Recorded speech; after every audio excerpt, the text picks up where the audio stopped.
Estamos começando o Viva Mais, o seu programa de saúde. Sempre muito bom estar com você. Já vamos começar o programa convidando você para entrar no nosso site www.programavivamais.com.br.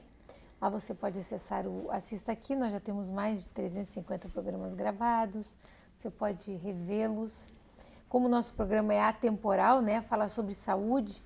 Saúde está sempre em voga. Você pode saber como viver com mais saúde, com mais qualidade de vida.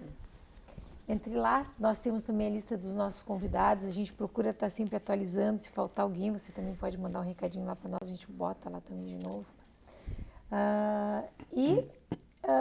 Nós vamos completar 6 anos esse ano, né, de programa. É sempre bom a gente lembrar. A gente fica muito feliz de estarmos 6 anos aqui, graças a você que nos assiste, que nos prestigia.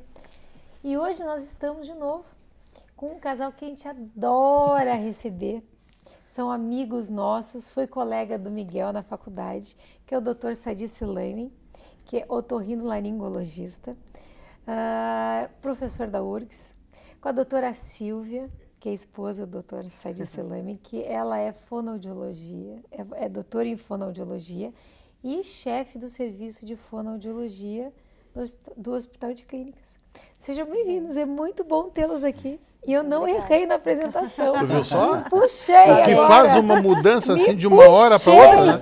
Que no programa anterior... Eu fiquei o programa todo ali, ó, decorando, me puxei, deu certo. No programa anterior que a gente gravou com eles, quem teve que começar fui eu, porque o alemão o austríaco do Alzheimer tinha pegado a Ana. Mas olha, dessa vez eu ainda gaguejei, ela nem gaguejou. Tá bem, tá Me bem. acalmei. É que a Ana é minha irmã muito mais nova do que eu, né? Bondade dele. Muito mais nova. E a família, tu vê que a família foi meio bandida comigo, né, Sadi? Porque assim, ó, a beleza ficou toda pro lado feminino. Tu sabe, né? que eu preciso... Judiou Silvia, do velhinho aqui, né? Silvia, Além de ser mais velho. Explicar para ele todo dia como ele é lindo. As minhas pacientes aos olhos da família, minha mãe fala a mesma coisa. Também. A mãe diz assim: meu filho, como tu é bonito. Tá bom, mãe, tá bem. Bonito e inteligente. Pô, muito. Jamais não seria. O triste, eu tenho alguns pacientes lá, Silvia, que chegam para fazer cirurgia plástica assim: eu vim aqui porque minha mãe me mandou. Digo, então tu tem que fazer. Se a mãe mandou, É verdade. a mãe mandou, é mau sinal. Uma indicação precípua, que nem nós dizemos na medicina. Mas a gente tinha parado no programa anterior, a gente estava começando a falar justamente sobre as doenças do inverno, né? O que nessa época é a época que o pessoal fica gripado, tem sinusite, otite, um resfriadinho, né? O que é mais frequente no consultório? Disparado, né? O mais frequente é o resfriado e as crises alérgicas, né? As rinites alérgicas. Essa é o dia a dia, né? A gente tem que estabelecer quase que um degradê de gravidade de todas essas infecções da via aérea superior, que a gente chama, né? Partindo do resfriado comum, né, que é o indivíduo que está espirrando, está correndo o nariz, né? O estado geral dele não está comprometido. Normalmente o vírus é menos agressivo, é adenovírus, não é um vírus assim que realmente afeta e destrói a mucosa da via aérea, né? Como acontece quando o indivíduo passa já para a gripe. Se for ler uma literatura americana, eles separam entre o common cold, que é o resfriado comum, que todo mundo tem, no nosso clima, em torno de 4 a 5 por ano, independente da faixa etária, claro, crianças até mais, e o flu, né, que é a infecção pelo influenza, que aí sim é a gripe, e que se reveste aí, inclusive, de uma gravidade maior. Aí o indivíduo realmente tem o estado geral dele muito, muito afetado, dor articular, espirros, às vezes podendo chegar até a dispneia, a falta de ar, febre alta, né? Então é um quadro muito mais agressivo, o quadro da gripe, do que do resfriado comum. Claro que a gente usa a gripe quase como um sinônimo do resfriado comum, mas são coisas diferentes. Em ambos, nem gripe, nem flu, tu não dá antibiótico. Não. Não, só para deixar bem claro para as pessoas que estão nos assistindo. Muito boa pergunta, Ana. Por isso que eu gosto de vir nesse programa, porque os entrevistadores Ana são é inteligentíssima. muito inteligentes, né? Não, realmente eu não pude falar isso na abertura, mas falarei de novo. Eu adoro vir aqui porque a gente tem tempo para explicar e tentar passar uma mensagem. Isso eu acho que é fundamental, não é? Bom, mas a gente está falando então, existem as infecções que são causadas por vírus e as infecções que são causadas por bactérias. Por exemplo, a gripe. A gripe ela é viral. Né? Significa que ela é menos grave? Não, às vezes nós temos determinados tipos de gripes que são extremamente agressivos e que tem que ter medidas de suporte muito importantes porque há risco iminente de vida, né, em algumas situações. Como a gente estava comentando, Aí até entrou o H1N1, não é? Mas, na maioria das vezes, esses quadros precisam só de suporte, alívio sintomático, ou seja, vai usar um antitérmico se está com febre, vai usar um analgésico se está com dor articular, muita hidratação, vapor d'água para diluir as secreções, ou seja, medidas de suporte, o isolamento, porque são extremamente contagiosas essas doenças, e o indivíduo vai ter um período ali do seu 4, 5 a 6, 7 dias, onde a sua imunidade, né, atiçada, ela responde e resolve o quadro. Isso num indivíduo saudável, mesmo na gripe. Bom, e as doenças bacterianas? As doenças bacterianas são causadas por germes diferentes dos vírus e que são sensíveis a medicações do tipo antibióticos. Né? Então, bom, mas se é bacteriano tem que tratar com antibiótico? Bom, também não é assim. Hoje se sabe que dependendo dos quadros de otite média aguda, que é talvez uma das infecções bacterianas, se não a mais comum, uma das mais comuns na infância, dependendo da faixa etária, dependendo do ouvido afetado, se é uni ou bilateral, e dos sintomas associados, também pode-se usar tratamento sintomático e observar a evolução. Mas, para simplificar, o quadro bacteriano pode responder à antibiótico terapia, o quadro viral não está nem aí para ele. Então, o que acontece muitas vezes é que o paciente vai ao consultório numa expectativa que vai sair de lá com a medicação antibiótica. E o médico, né, no seu julgamento, ele vai fazer a seguinte decisão. Olha, o teu quadro é viral, ou aparentemente viral, nós vamos fazer um tratamento de suporte, vamos ver como vais evoluir. Claro que não vai dizer, olha, desaparece da minha frente, volta daqui a um mês. Não, fica em contato. Às vezes, como eu falei já anteriormente, esses quadros, sejam eles virais, né, alérgicos, muitas vezes eles são o primeiro passo para uma, entre aspas, superinfecção bacteriana. Ou seja, então uma sinusite normalmente começa com um resfriado. Não significa que tu tem que tratar o resfriado com antibiótico, não, mas quando tem uma sinusite diagnosticada, bom, aí sim, o uso do antibiótico se impõe, se justifica. Da mesma forma para uma amidalite aguda, da mesma forma para uma otite média aguda. E, só para completar, existem formas ainda mais agressivas, né? Que são gripes específicas, tipo H1N1, que agora, nesses últimos 2, 3 anos, nós temos aí uma epidemia no país. E há de se fazer uma distinção, porque está começando a ter tanto vírus, tanta terminologia, que as pessoas estão se confundindo. O Zika vírus, não tem nada que ver o Zika vírus com H1N1. O Zika vírus está lá causando do mosquito, do mosquito Aedes aegypti, que está confirmado que causa dengue, e agora, ontem ainda vi uma reportagem, né, na imprensa leiga, mostrando os pesquisadores da Fundação Getúlio Vargas conseguindo efetivamente comprovar o que se achava, né, que ele também causa a chikungunya, né, que tem efeitos colaterais devastadores na gestante. Mas são coisas diferentes. H1N1, hoje existe vacina, o pessoal faz as vacinas, principalmente para as populações de risco. E Zika vírus, né, causado ou transmitido pelo Aedes aegypti, agora está se tentando desenvolver uma vacina, então, para essas doenças. Mas são coisas diferentes. Não, eu só queria deixar um alerta, porque assim, é muito comum a gente que tem receituário para antibiótico, dentista, por exemplo, as pessoas que são mais amigas ficam pedindo receituário de antibiótico. Ai, doutor, olha, meu marido está com dor de garganta. Me passa uma receitinha só para dor de garganta dele. É só de dor de garganta que ele tem, só para, né? Não vai dar para ir no médico hoje, ele está super, tem reunião e tal. E às vezes, gente muito amiga faz disso. Olha, Ana, meu marido está morrendo de dor de garganta, eu vou passar e pegar uma receitinha de antibiótico. Isso é muito comum e a gente tem que prestar muita atenção nisso. O ano passado, uma muito amiga minha, muito querida, amigo do coração, ligou, falou assim, Ana, eu estou passando aí para pegar uma receita de antibiótico, que o meu marido, que é um querido amigo de infância nosso, está com dor de garganta, está aqui de cama. Então, assim, não vai conseguir ir no médico. Eu vou passar aí, vou pegar uma receita de antibiótico contigo, tu receita para mim, por favor, eu vou passar na farmácia e vou pegar para ele. Felizmente, a gente é velha, né? Porque se a gente é um pouco mais nova, por ser muito amigo, a gente acaba dando. Mas fica a dica, né? A gente não pode dar receita sem saber o que a pessoa tem. Tem que, nessa hora, mandar no médico. Na hora eu perguntei assim, qual é o sintoma dele? O que ele está sentindo? Quando ela me relatou os sintomas, na hora eu falei assim, leva agora para o Moinhos que ele tem H1N1.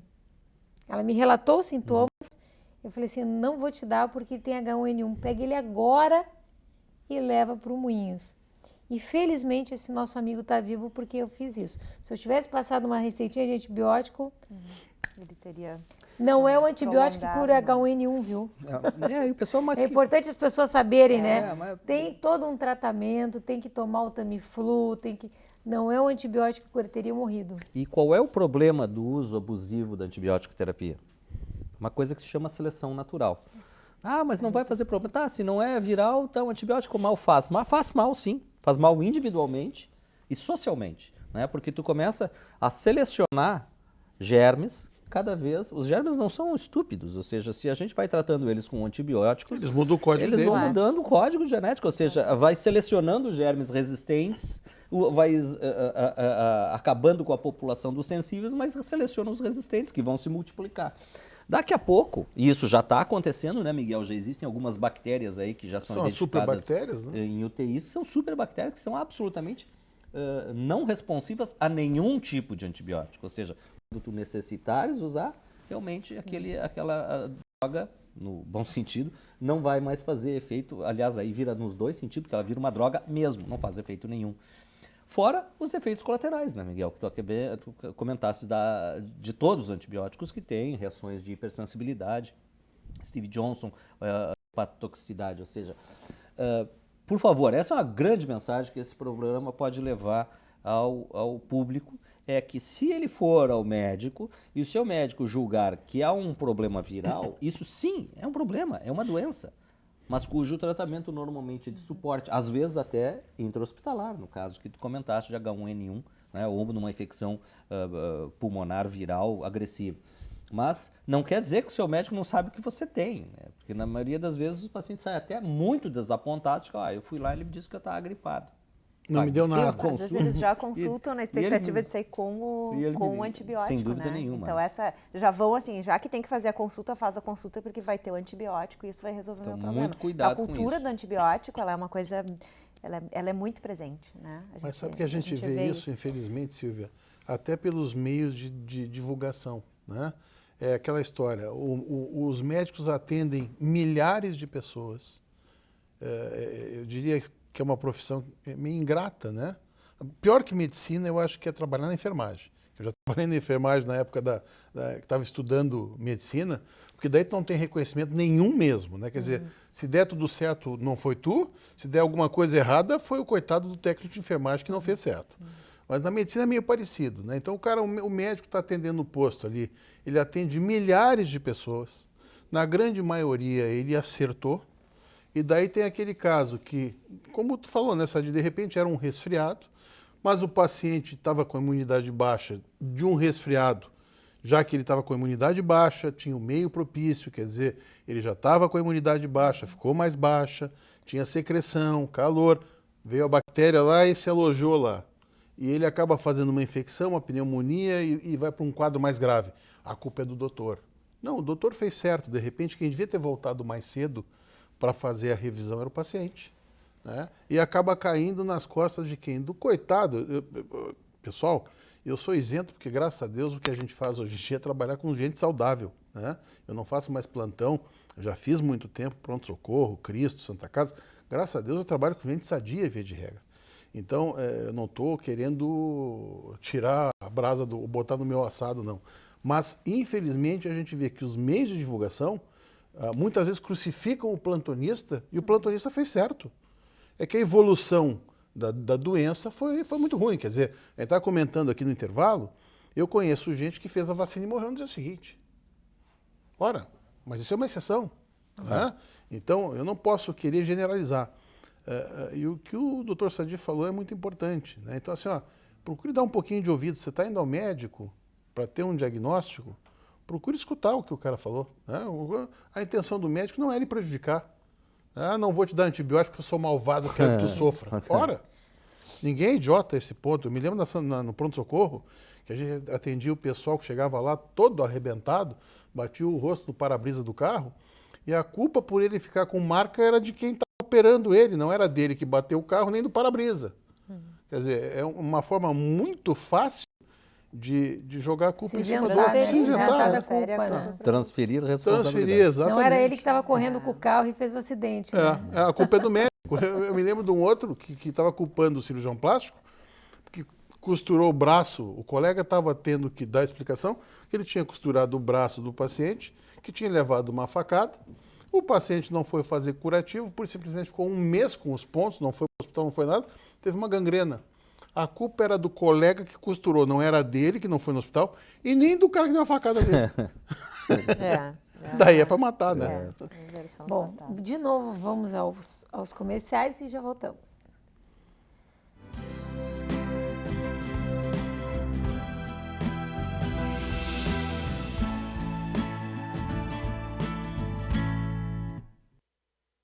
Seu sorriso está sempre com você. Ali no bairro das Três Figueiras, o Centro Odontológico 590 reúne o melhor para o seu sorriso ficar perfeito. Tratamentos com tecnologia e os produtos mais modernos do mundo. Profissionais especializados, capacitados e treinados em todas as áreas da odontologia. Atendimento personalizado, com carinho, respeito e preço justo. Liderado pela doutora Ana Paula Sorrentino Delvaux, pós-graduada em implantodontia e prótese, o Centro Odontológico 590 ainda reúne doutora Larissa Leite, especialista em odontopediatria, doutora Gisela Grande, especialista em cirurgia bucomaxilofacial, doutora Catra Itápia, especialista em endodontia, doutora Karine Betiol, especialista em periodontia. Seu novo sorriso está no Centro Odontológico 590, Avenida Carlos Ruber, 590.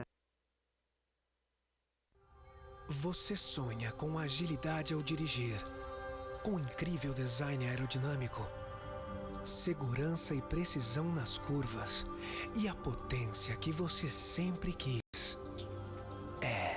Poucas coisas na vida falam mais sobre você do que o carro que você dirige. Sua família. Não está na hora de você se dedicar a ela? Da Igreja de Jesus Cristo dos Santos dos Últimos Dias.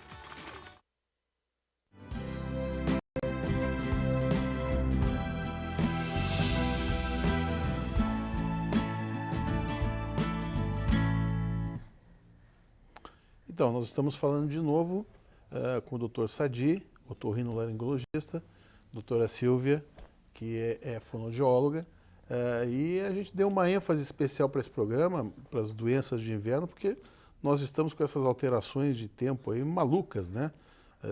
Eu acho que é pior nessa época do que no inverno propriamente dito, que daí a pessoa já mais ou menos se acostumou, né? Claro. Nessas épocas faz um tempo de manhã, um de tarde, um de noite, né? Nós já estamos no inverno. Estamos no outono. Outono? 21 de junho. Ainda estamos no outono. Ele já está com a cara de inverno mesmo. E inverno ruim, né? Inverno rigoroso. Esse é o legítimo invernico de maio. Pois né, cara? Normalmente era veranico. Veranico, nós estamos no invernico de maio. Mas, Silvia, eu tinha te feito uma colocação no intervalo. Essas alterações essas patologias de inverno típicas, né, que o Sadi falou, as otites, sinusites, laringites, elas podem causar uma alteração definitiva da voz ou é temporário sempre? Na maioria das vezes é temporária, né? Se o paciente tem alguma doença pregressa ou se ele tem algum tipo de alteração anterior, de algum diagnóstico que não tenha sido feito, às vezes ele pode se manifestar com mais intensidade e permanecer, pode mudar o padrão da voz. As gripes, de uma forma geral, eu hoje estou gripada, né? Eu comecei o programa aqui com vocês antes da gente gravar, eu disse que eu estava bastante congestionada, ela vai dar uma alteração no padrão. Então, quem conhece a minha voz vai saber que tem, né, uma mudança aí no meu padrão de emissão normal. Mas normalmente é temporária, 2, 3 dias, né? Às vezes as pessoas passam um tempo maior, 7 dias, 10 dias com algum tipo de mudança. Dependendo do quadro, vai ter uma alteração de ressonância, porque o nariz, né, fica um pouco mais congestionado.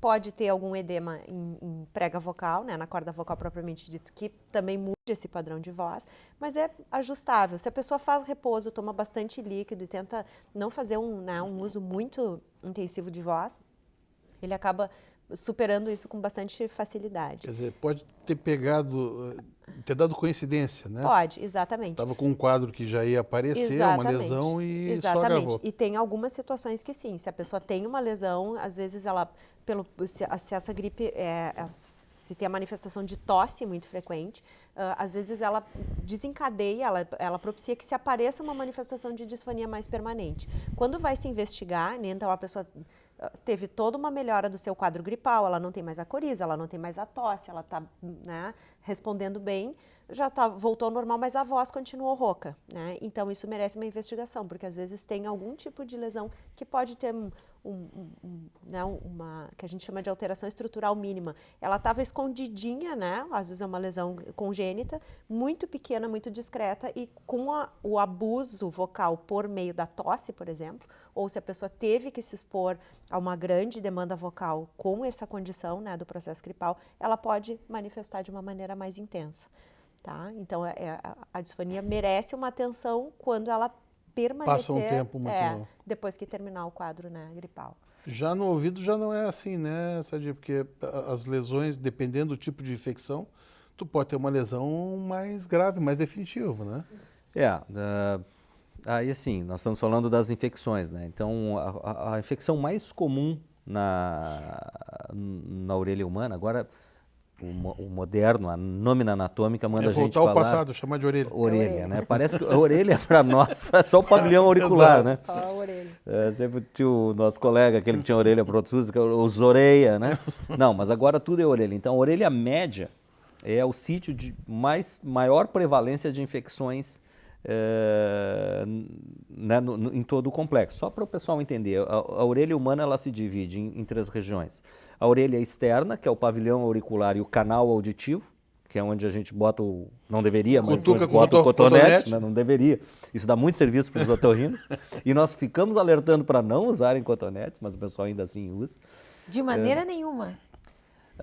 Eu gostaria de dizer assim, frente a essa audiência qualificada que vocês têm, sim, de maneira nenhuma. Tu pode usar aqui nas circunvoluções do pavilhão auricular. Dá uma limpadinha. Né? Agora, o cabeçote do cotonete ele não pode desaparecer dentro do conduto auditivo externo, né? Porque o diâmetro dele é exatamente, talvez um pouquinho menor do que o diâmetro do conduto. Tu não consegue fazer a volta em nenhuma substância ali. E o cerume, na verdade, claro que ele pode ser desagradável, pode trazer problemas quando impacta, levando um pouco de hipoacusia, mas ele tem uma função, né? Então, o uso abusivo realmente gera, às vezes, microtraumas com infecção e outros problemas, né? Mas é gostoso dar uma coçadinha com o Ah, cotonete. não diga isso. Às vezes só Não o é uma cotonete. coçadinha, a Ó, sensação de você vamos apaga. Vamos lá, aqui, ó, pessoal. Não fui eu que falei. Esqueça o que foi dito aqui. Tem, inclusive, pacientes que desenvolvem instrumentos para ficar manipulando o ouvido. Eles adoram agulha de crochê, porque ela tem parece um arpão, né? Então eles ficam... Olha, o que eu já atendi, assim, inclusive um dos assim, mais curiosos, irmão de um médico famoso aqui em Porto Alegre, que eu acho que aquilo tem um prazer... Orgástico, quase, orgástico. né? Porque o indivíduo chega a dormir com o cotonete no ouvido. E esse indivíduo realmente pegou no sono e caiu em cima do cotonete dele e conseguiu arrombar o tímpano, né? Então essa é uma história. Bom, mas nós voltamos à tua questão. Então a orelha externa, que tem o conduto auditivo e termina na superfície lateral da membrana timpânica.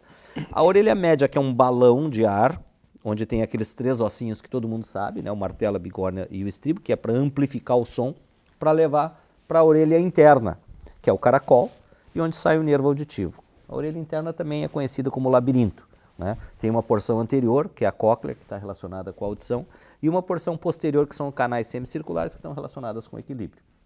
Bom, a infecção da orelha média, né, esse balão que se comunica né, através de um canal virtual com rinofaringe, que é a tuba auditiva, é talvez a causa mais frequente de infecção bacteriana na primeira infância. E o que acontece? Tu vai ter um processo inflamatório dentro daquele espaço que deveria ter ar, e ele passa a ter secreção purulenta, ou às vezes mucoide. E obviamente isso cria um abafamento na função auditiva. Então, toda a otite média tem associada a ela um abafamento da audição, que na grande maioria das vezes, né, ainda bem, felizmente, ela é reversível, na medida que o processo resolve, a sensação também desaparece. É mais ou menos aquele abafamento que vocês percebem quando estão descendo a serra, né, ou descendo o avião. Você tem aquela sensação de ouvido fechado e parece que tudo que tu fala retumbas nos teus ouvidos, né? Bom, mas sim, tu pode ter a cronificação desse processo com perfurações timpânicas, que aí vocês vão ter perdas que a gente chama de condução mais perenes, né, mais permanentes, até que se faça uma correção cirúrgica disso. E há também a possibilidade do envolvimento da orelha interna por esses processos inflamatórios, levando os quadros de labirintite, que podem estar associados com surdez muito mais severa e muito mais permanente. Não sei se compliquei muito. Não, a labirintite pode estar relacionada com infecção. A labirintite, a tua pergunta é excelente, tá? A labirintite é um diagnóstico muito raro nos dias de hoje, mas hoje está associado, é como se fosse o vertigem, hoje é quase que um sinônimo de labirintite. Então todo paciente que tem, vou mais longe, tontura, qualquer tipo de tontura que o indivíduo experimenta, ele vai às vezes em posto de saúde e infelizmente até o médico às vezes fala, isso é uma labirintite, né? Que seria um processo infeccioso do labirinto. Isso é muito raro nos dias de hoje, né? Tontura é um termo muito amplo, que é como um guarda-chuva. E dentro desse guarda-chuva, ou no bojo desses guarda-chuva, tem mais de 200 sensações diferentes que os pacientes referem, como dizendo, eu estou tonto. Como, por exemplo, sensação de desvio da marcha, desequilíbrio, sensação de caminhar nas nuvens, desfalecimento, né? Síncope e vertigem. O que caracteriza a vertigem? A vertigem é o sintoma rotatório. O indivíduo diz, olha, o mundo girou. E girou e às vezes foi tão forte que eu tive náusea junto. Pode até chegar a vomitar, inverter peristalse e vomitar. Quando eu caracterizo aquele sintoma como vertiginoso, a causa vai estar no labirinto na grande maioria das vezes. Mas não necessariamente uma labirintite. A causa mais comum de vertigem na população adulta jovem é o que a gente chama de vertigem posicional paroxística benigna, que é aquela que o indivíduo acorda de noite, vira a cabeça para atender o telefone ou desligar o despertador e o mundo gira com ele, né? Então, labirintite, na verdade, é raro. Agora, quando tu tens labirintite, normalmente tu vai ter um processo difuso no labirinto inteiro e sim, tu pode ter perda auditiva associada. Sensório neural e muitas vezes irreversível. É um quadro infeccioso mais agressivo. E a origem pode ser da orelha média, né? Labirintite pode chegar duas formas. A gente pode ter uma labirintite otogênica, que é um processo da orelha média que invade o labirinto, que é vizinho, ou meningogênica. Por exemplo, por que as crianças, muitas vezes que desenvolvem meningite, ficam com deficiência auditiva severa? Porque fazem uma labirintite meningogênica, uma infecção do labirinto por decorrente da meningite e que acaba com a função auditiva. Sadi, a gente trouxe alguns pediatras aí que eu me lembro que até um tempo atrás eles não relacionavam muito a esse tipo, a alimentação, tá? Essas otites infantis, tem alguns que dizem que está relacionado com aumento de secreção, que pode ser eventualmente por alimentação. Isso na otorrino, vocês têm estudos sobre isso? Por exemplo, tá, especificamente, leite. A gente sabe que o leite aumenta as secreções e como aumenta as secreções, aumenta tipo infecção respiratória, pneumonia. E existem alguns relatos, estou falando como quem leu e não como quem é da área, não estou afirmando, né?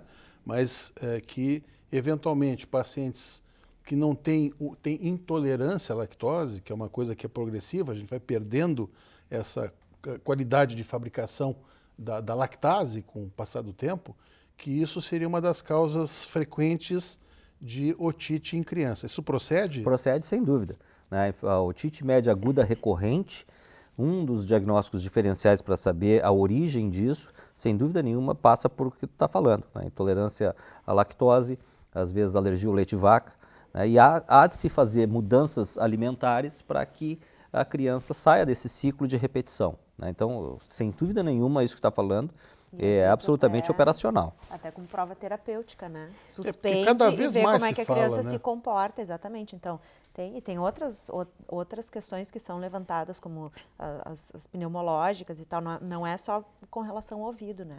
Então, a lactose, ela tem sido meio vilã da história, mas tem assim, uma base muito sólida de confirmação de que ela é um fator complicante para todos os quadros. E né? a otite média aguda, se for olhar na história natural da doença e os picos de incidência e prevalência da otite média aguda, era super interessante, porque a gente tinha um modelo de pico bimodal, né?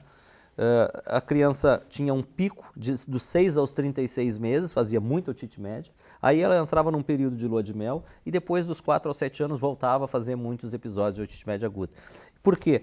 Porque tu tinha 2 grupos de fatores de risco causando problema. Os fatores de risco que a gente chama de intrínsecos, que afetavam dos 6 aos 36 meses, que é a imaturidade imunológica da criança, que perde, né, os anticorpos já passivamente transmitidos pela mãe e ainda não montou a sua defesa imunológica correta, e também a estrutura da tuba auditiva na criança, que ela é mais horizontal, em vez de mais verticalizada, que nem no adulto, e mais patente. Então, por fatores intrínsecos da criança, ela tem muita tendência a fazer otite média de repetição. Bom, ela corrigia esses fatores com a idade e aos 4 ou 7 anos começava de novo. Por quê? Porque entra o segundo fator de risco, que é extrínseco, que são as infecções de vias aéreas superiores. A criança começa a frequentar a creche e trocar a chupeta, germes e tudo, e ela começa a ter maiores infecções, maiores resfriados, que é a porta de entrada, né? Um gatilho importante para a otite média aguda. Isso, como modelo epidemiológico, era maravilhoso, só que hoje, sabe, né, Ana, as crianças estão na creche com 6 meses de idade. Então, Ou por obrigação, né? Quer dizer, por a mãe não tem obrigação, como a família fazer. trabalha, né? É uma necessidade, mas às vezes essas crianças passam por episódios recorrentes. Uma criança catarral, ela está sempre com uma infecção, senão ela está gripada, ela está com otite, senão ela está com uma amidalite. E às vezes a gente tem que falar para a família, olha, se organizem, tira essa criança um pouco desse ambiente, né? Principalmente se for uma creche com muitos indivíduos. Existem inclusive estudos dizendo que creche com menos de 8, mais de 8, mais de 20, teria uma maior tendência a fazer infecção de via aérea. E às vezes as famílias têm que se organizar, retirar daquele convívio por algum período para que a criança tenha de novo uma lua de mel dos processos infecciosos inflamatórios, recompor as suas defesas e aí tentar minimizar o problema. Como é difícil a gente botar na cabeça, né, quando é relacionado à alimentação, porque ainda existe, pô, eu me lembro até hoje, eu estou com 57, graças a Deus. Mas corpinho de Bem 45. vivido, um corpinho de 56 e 12 meses, né? E eu me lembro até hoje do gosto que tinha. Minha mãe, a gente morou no interior e a família tinha fazenda, então tinha o leite da vaca mesmo, né? Eles não era... entregavam os galões Entregavam na porta da casa na porta da gente. casa. Eu me lembro até hoje, tia, do gosto que tinha. Para mim é extremamente aprazível, tá? Tomar leite. Então, eu me lembro até hoje do gosto que tinha a mamadeira de todinho que minha mãe botava na minha boca quando eu levantava.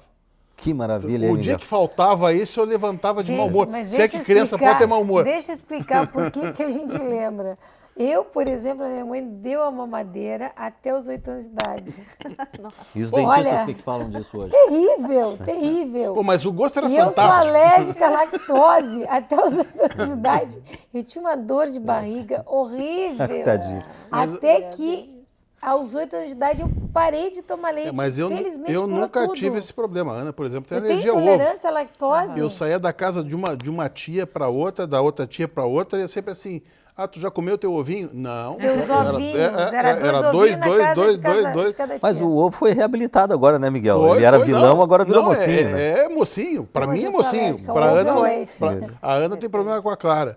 Mas é difícil tu chegar. Eu comentei do leite, porque assim, eu recebi uma solicitação no Instagram para que falasse sobre o leite. Eu acho que a pessoa acompanha a gente, você que fez o pedido, então tá dito, mas não é só o pediatra, né? Agora, pelo otorrino, pela Não, fonoaudióloga. mas deixa eu te dizer, nós temos uma pessoa na família com lúpus e eu tenho lido bastante sobre lúpus. Agora há pouco tempo eu li um livro escrito até por uma mãe de uma menina aqui de Porto Alegre que teve lúpus e ela se deu conta que ela tratou a doença quando ela parou a lactose e O glúten. o glúten. Eu assisti alguns programas nos Estados Unidos, como a gente está seguido lá, a gente tem família morando ali e tem alguns trabalhos que a gente faz ali, e eu assisti já alguns programas médicos que os caras são mais radicais, tipo assim, depois de 1 ano de idade não dá mais leite para criança. Se tu falar isso aqui, né, e tipo assim, a mulher, né, Ainda mais no sul, boa, mais aqui no não vai sul, dar é uma leite, mas de cultura onde é muito que eu vou forte. tirar o cálcio? Ora, do mesmo lugar que a vaca tira, do vegetal verde, né? Então, reposição com cálcio para a mulher mais velha. A gente sabe que os países que mais fazem uso de leite são os que mais infartam. Os que mais têm problema de deposição de cálcio dentro das artérias, né? E Olha, o leite não eu é não só... tomo leite desde os 8 anos de idade e toda vez que eu faço exame, eu tenho cálcio, eu não tenho nada, nem osteopenia, nem osteoporose, eu sou perfeita no cálcio. Porque dá para fazer suplementação de outra forma. Eu né? não tenho nada, nenhum problema Então, com o problema do leite não é osteopenia, só a lactose, na verdade, que a gente vai perdendo a capacidade de fabricar lactase, que isso aí se chama intolerância. A gente também tem uma hipersensibilidade à caseína, que é a proteína do leite, e que é uma das coisas que causa esse tipo de alergia, né? Então, afora, pessoal, o leite que a gente tomava, que vinha da fazenda, esse era leite puro. Hoje em dia, não vamos nem levar em conta Acho que os que nem são tem mais batizados. leite lá dentro. Né? Os batizados. Acho que menos tem leite lá dentro. Mas, Com assim, amônia. amônia com água oxigenada, aí vai, né?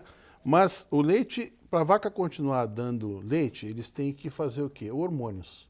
Então tem inúmeros hormônios colocados ali, que vão passar para o leite.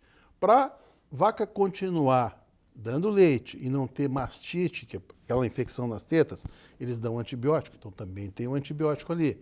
Afora o fato de que isso vai provocar por si só o leite, a lactose e a caseína, esse aumento de secreção. Que não é... Eu perguntei porque, assim, as coisas vão mudando. Eu me lembro há pouco tempo atrás que eu perguntava para os oftalmologistas se tinha algum tipo de suplemento, né? Que já há algum tempo eu faço uso da luteína, que é o que tem novo.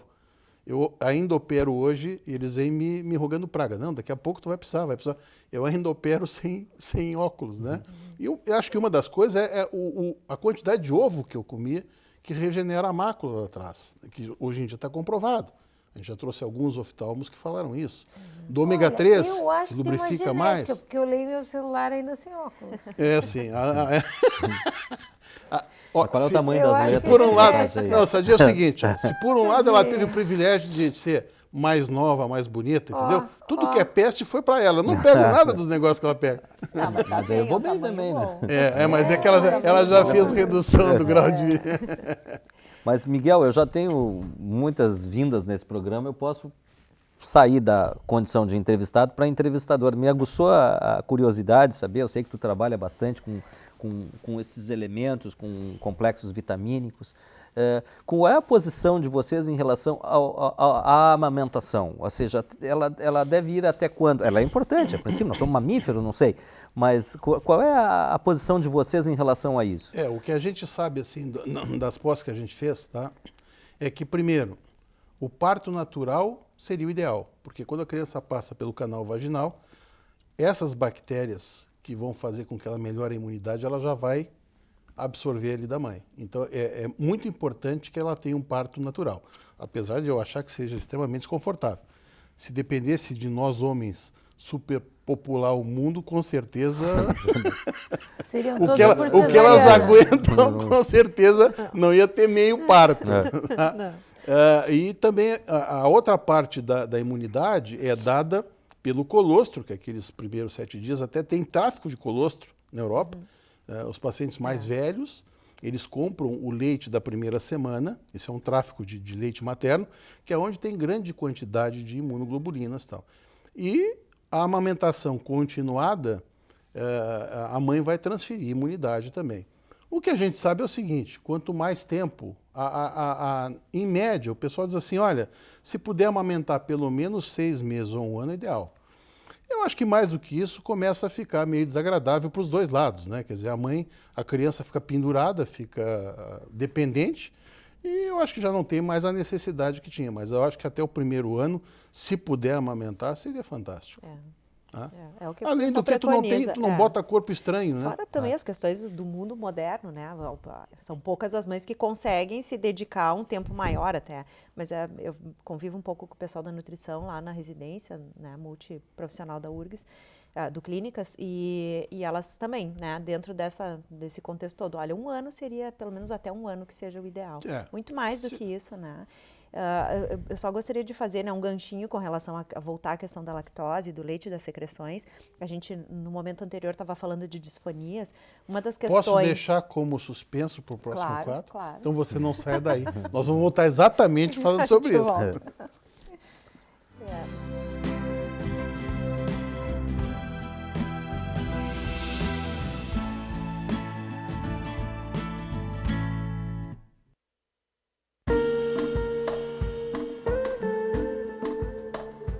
A cirurgia plástica é um instrumento para a busca da felicidade.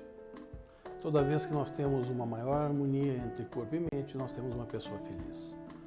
Pequenos defeitos que nós herdamos quando nascemos, como uma orelha de abano, um nariz adunco, uma mama que não tenha se desenvolvido de forma apropriada, assim como outros pequenos defeitos que vamos ganhando com o envelhecimento.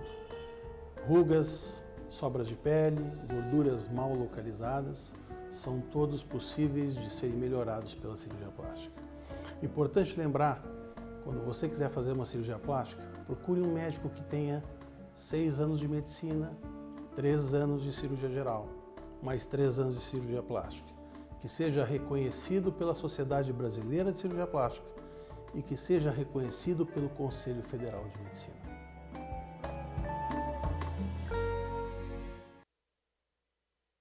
Cheguei!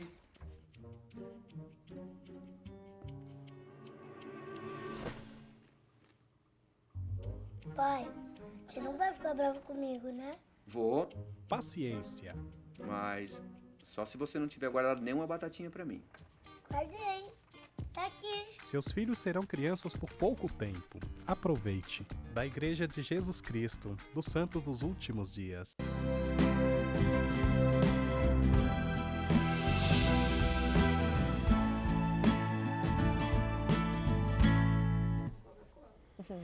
Pipoca com Coca-Cola. Vocês falam, ó, isso Guaraná.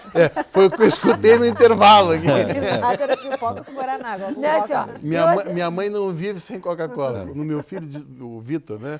O Vitor disse, mas de jeito nenhum, vó, não vai dar esse negócio pro meu sobrinho, não sei o quê. Ela diz assim, faz 80 anos que eu tomo, ela não toma água, né? Ela só toma porcaria. A minha mãe não toma água. Sabe que esses tempos ela passou mal e nós estávamos no avião e eu precisava que ela tomasse um comprimido. A água faz mal E pra eu ela. disse, mãe, eu só tinha água. A aeromoça estava levantando o voo, ela só me deu aquele copinho d'água. Eu digo, mãe, engole. Ela dizia, com água vai voltar. Eu digo, mãe, engole o comprimidinho, engole. Ela botou o comprimidinho, botou água, vomitou tudinho. Mas se der porcaria, ela toma. Eu vou dizer porcaria, não vou nem dizer o nome, para não, né? Claro. Mas se der com porcaria, ela toma. Eu cortei, a Silvia estava falando, antes de terminar o segundo quadro, justamente estava falando da lactose, né? A gente estava comentando sobre alguns efeitos, né, que são inesperados ou que são negativos, e também para avós tem essa questão, né? Não necessariamente envolvendo as doenças que podem gerar algum tipo de distorção da voz, mas para quem está tentando aprimorar, para os aprimoramentos vocais. Então, se eu quero ter uma boa locução aqui no programa de vocês, se eu tiver uma apresentação, se eu for cantar, tem algumas coisas que seriam ideais que as pessoas evitassem de consumir, né? Principalmente em momentos muito próximos ao de ter a exposição, né, da voz. Por exemplo? E uma delas é a lactose, né? Então, tem 2 grandes vilões aí, que fonoaudiólogo não deixa comer chocolate, não deixa tomar leite. Não é bem assim. Ou iogurte, né? Algumas coisas. Tem determinados momentos em que não é indicado que se tome. Então, exatamente pela questão da secreção, né? Que tu dissesse várias vezes, e é o que acontece. A pessoa fica com uma hiperprodução, descontrole, né? digamos assim, exatamente. Então, essa secreção é uma secreção um pouco mais grumosa, que a gente chama, né? Ela fica mais espessa, faz com que as cordas vocais, as pregas, então, elas tenham um movimento, né, um pouco fora do seu ritmo normal, que seria para esse encontro de uma na outra, e isso acaba gerando um movimento menos preciso. Então, para quem necessita da precisão, como uma cantora lírica, como, Legal né, saber isso. então, ela perde a qualidade, a excelência, digamos assim, da qualidade da emissão vocal, porque ela está fazendo uso de uma alimentação que é inadequada. Mas, Por Silvia, isso isso é quem uma coisa canta- nova? Não, isso já é bem antigo. Por isso a que gente quem sempre tem orientação. canta Isso se chama toma higiene muita vocal. água. Toma bastante água. O ideal é se hidratar Porque bastante. limpa as cordas. Também Fluidificar, e uma né? hidratação acaba deixando, né, uma camada mucosa assim mais protegida. E evitar, obviamente, né, esses, mesmo que seja em pequena quantidade. Então, tem pessoas que têm a crendice, tem que tomar um copo de leite com mel antes de cantar, que isso, né, melhora a voz. Ou então fazer um gargarejo de alguma coisa, sei lá, gengibre com mel. Essas coisas elas são Não é dose paliativas. dependente, né? É isso que a pessoa tem que saber. Não, exatamente, pode ser pequeno, pode ser uma colher, pode ser um gole, ou uma quantidade maior, vai ser bem complicado para conseguir manter a qualidade da voz. E o gengibre, é mito ou é verdade que o gengibre é anti-inflamatório e faz bem para a voz? Depende, a resposta é sim e é não. Para a voz, ele não é um Ainda bem que tu anti-inflamatório. perguntasse isso para ela, não faço a mínima ideia. Não, o gengibre, ele tem propriedades assim, anti-inflamatórias e de aceleração de cicatrização, a gente sabe com comprovação em derme, né? Mas para a mucosa de trato digestivo e respiratório, não. Então, o que ele faz na maioria das vezes? Ele causa uma sensação de bem-estar para as pessoas que estão fazendo uso da voz, porque ele funciona como um anestésico, como ele dá uma amenizada em sintomas que talvez a pessoa tenha de pigarro, ou então a sensação de desconforto, ou então ela tem uma falsa sensação de que vai ter uma potência vocal melhor. Mas não tem nada comprovado. Eu cantava em coral e rolava Todo umas balinhas, mundo, de, as balinhas de gengibre gengibre. direto no coral. Aí tem uma coisa boa para dizer que, assim, dependendo da forma como for ingerido o gengibre, ele também não vai fazer mal para a voz. Ele pode, em algumas situações que a pessoa tem o desconforto, que ela está com irritação e ela vai fazer um abuso, né, vocal, porque ela vai além do que a voz vai sinalizar ou a sintomatologia vai sinalizar, esse paciente acaba, então, o sujeito acaba usando, mascarando, mas ele também não tem um efeito nocivo que se tenha cientificamente comprovado, né? Assim que não faz mal, não consuma. Tem outras coisas que a gente sabe que fazem mal, né? Por exemplo, o álcool. Tem pessoas que fazem, então toma uma cachaçinha, ou então toma um whiskinho. Aí, né, sempre vão ter aqueles que dizem, mas o Frank Sinatra tomava whisky enquanto cantava. As respostas são diferentes dependendo dos organismos. Sabe que o ano né? passado tinham nos dado uma receita de um chá de gengibre. Era gengibre, salsinha e hortelã, que emagrecia. Então, lá na clínica, nós passávamos o dia todo tomando esse chá. E ninguém ficou gripado e ninguém teve dor de garganta. E emagreceram? Todo mundo. Opa! Olha só. Eu com 9 receita? quilos. Nós fazíamos, é muito fácil. Porque como nós fazíamos um panelão do É que ela chá. só tomava um chá e não comia mais nada. Exatamente, essa é a receita. Tá com fome, toma chá, tá com sede, toma chá, tá bravo, toma chá, tá feliz, toma um chá, só toma chá e emagrece. Mas ele pode ter outras ações anti-inflamatórias, mas não essa questão que as pessoas acham que para a voz especificamente ele tem algum benefício. É uma coisa muito mais cultural, ele tem uma ação paliativa, né? O comentário lá era assim, vocês notaram que ninguém mais teve amidalite? Vocês notaram que ninguém ficou gripado? Talvez porque ninguém estava mais tomando leite, ninguém mais estava comendo pão no lanche. Substituíram pelo chazinho. Todo mundo saudável, mas era só ele chá. até tem de algumas formas, né? Então, só tem que saber a forma de utilizar. E também tem, né, a medicina chinesa usa muito, né? E eu acho que é uma medicina que a gente tem que ter o devido respeito às coisas, né, que eles preconizam. Mas, assim, cientificamente, eu sei porque é uma pergunta que sempre vem e muitas pessoas e muitos pesquisadores no mundo inteiro já estudaram. Ele, então, não tem um efeito positivo, não se sabe de um efeito positivo em mucosa, principalmente da prega, da corda vocal, mas que tem esse efeito. A gente de, usa né, como antioxidante. É. Inclusive, assim, o Vitor, o meu mais velho, ele vai comer na casa dele, ele tem um chazinho de gengibre para pronto sempre durante a refeição, né? Exatamente. Que vai como um antioxidante, como diminuir o efeito ruim de eventualmente alguma alimentação. E coisa gelada? também é nocivo. É mito? Não, Não. ele dependendo também da situação. Se eu tomo um gelado e não vou fazer nenhum uso, né, da minha voz imediatamente, dificilmente vai ter alguma repercussão. Mas tem pessoas que têm mais sensibilidade, né, às mudanças de temperatura na ingesta.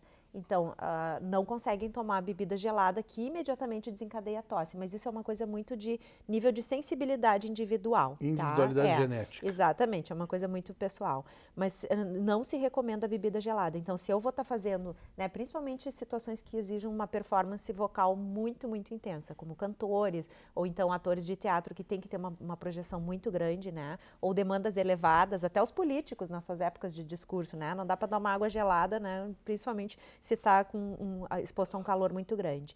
Então, acaba prejudicando, sim, né? O ideal é que seja em temperatura ambiente, que não se crie mais esse artefato E para quem está com dor de garganta, pode tomar água gelada? Pode, né? Porque se o mito é verdade, está com dor de garganta, não pode tomar gelado. Não, pode. Não tem nenhuma decorrência maior, né?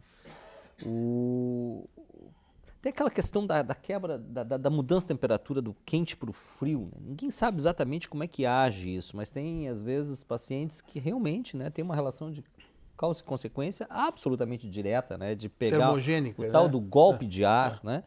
Então, existem coisas que a minha filosofia não consegue explicar. Mas melhor evitar. Agora, os pacientes com dor de garganta, já que tu falasse, de novo, a maioria dos processos de dor de garganta ou são virais ou são ambientais, né? O paciente, se ele está gripado, muitas vezes ele está congestionado. Se ele está congestionado, ele não respira muito bem pelo nariz. Mas a estação é a estação fria, ele está com o ar-condicionado ligado, ele vai dormir, respira pela boca, resseca a garganta e, obviamente, ele vai acordar com dor de garganta, né? É uma dor de garganta normalmente benigna. Da mesma forma, a mesma reflexão tu pode fazer durante o inverno com ar-condicionado frio. As faringites são extremamente comuns, né? Agora, o indivíduo está com dor de garganta, está com estado geral afetado, está com íngua no pescoço, está com uma temperatura acima de 38,5 e olha, a orofaringe dele está extremamente avermelhada e peremiada, e para completar o quadro clínico com um pontilhado purulento na amígdala, bom, isso é uma infecção estreptocócica. Isso há necessidade de tratamento, não tanto por conta dessa infecção, que na maioria das vezes ela resolve espontaneamente, mas pelas complicações, né, Miguel? Principalmente relacionado ao coração, à febre reumática. Então, na verdade, a gente trata a amidalite aguda mais para fazer profilaxia de febre reumática do que outra coisa. E a glomerulonefrite difusa aguda, que é menos comum pelo estreptococo da garganta, mais pelo da derme, né? A gente tem que se dar conta, quando a gente fala em suplemento, né, que muitas medicações, muitos dos remédios, né, segundo algumas pessoas que eu conheço, que se fosse bom, não chamava remédio, chamava curédio. Essa é uma frase do Laí Ribeiro. Mas muito do que a gente usa como medicação vem da natureza. Sem dúvida. Né? Então, tem uma frase que o chinês fala há mais de 10 mil anos, né? Que tu é o que tu come. Hipócrates, o pai da medicina, já falava que o teu alimento seja o teu remédio, o teu remédio seja o teu alimento. Então, não estou querendo dizer aqui que você pode resolver todos os seus problemas com alimentação, mas eu acho assim que grande parte do que a gente adquire hoje em dia, na época que a gente fez faculdade, se falava em genética, né?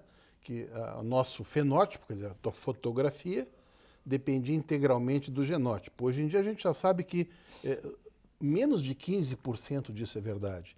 Então tu pode modificar muito da manifestação, inclusive que eu estava vendo um noticiário que parece que é o próximo prêmio Nobel, mas como o prêmio Nobel geralmente é dado para 3 pessoas, tem muita gente pesquisando a mesma coisa, então, por enquanto, não saiu para ninguém.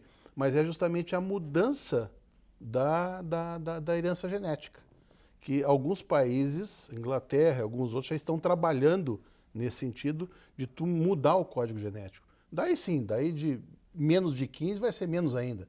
O que significa a epigenética? É justamente a influência do meio, do que tu comeu, do teu trabalho, do estresse, das coisas que tu passou em cima da manifestação do gene.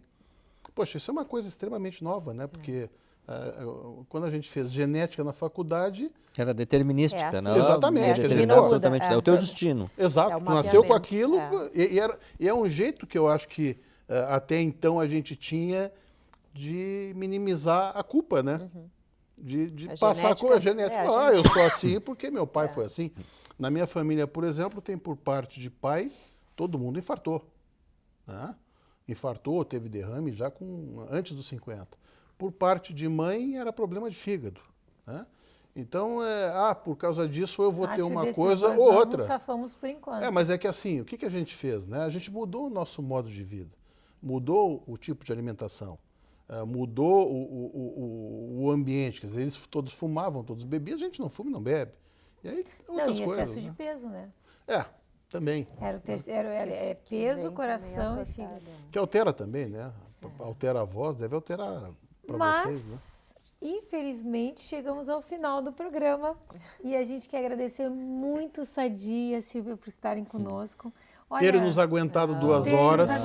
Grande prazer. Foram 2 horas. Privilégio. Sentadinhos Foi aqui muito no sofá. gostoso estar com vocês. Olha, vocês não imaginam que delícia entrevistá-los, estar com vocês. E hoje ser entrevistado pelo Sadi. Sadi, eu acho que a gente tem que te trazer aqui para fazer parte do...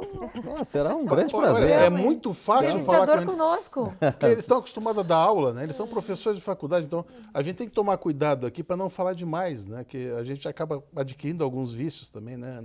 Eventualmente a gente fala mais do que... É muito bom descontraído escutá-los no programa, esse aqui é o bom. É muito bom. Bate-papo. Muito bom. E é muito bom estar com você também. Muito obrigada por você estar sempre conosco nesses últimos 6 anos e graças a você que nós estamos aqui. Acesse o nosso site www.programavivamais.com.br. Nós temos a página no Facebook também, curta lá para a gente estar sempre em contato. Nós dois temos Instagram, tanto eu quanto o Miguel, também você pode estar lá curtindo com a gente. DR Miguel Sorrentino, DRA Ana Paula Sorrentino. E a gente se encontra no próximo sábado. Até lá.